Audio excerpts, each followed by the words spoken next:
Everyone's fighting for their place now at the moment, and we ourselves couldn't even pick who could be on that starting 11 at all.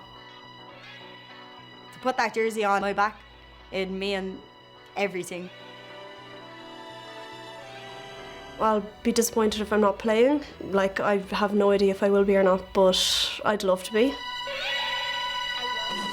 Tá cinna déanta ag a bhrian banistíochta.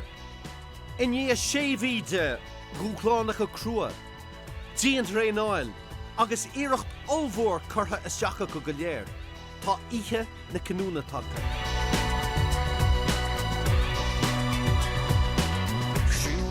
Táid an seo I Páirc Éimeann DC is é seo an áit a bhaimiid ag imirt an cluiche mór ar an sathair an bheo. Cailní táid ar máthair le séomhí ada, agus caiithim rá go bhfuil feabhas mór tacha ar gach aon imreoir agah. Bhí cinenne anna Jackar le déanamh a gcuin sin an fág raimid ag caint le fada. Bhí sé róheachar agus bhí muidir gargóint le fada. Bhí sé bhráis inniu go háirithe agus maisibh ba chóirdíomh bheith anna bhródú las a féin. So an nocht bhaimiid ag anamniú an fhoireann chun tosnú sa cluiche mór.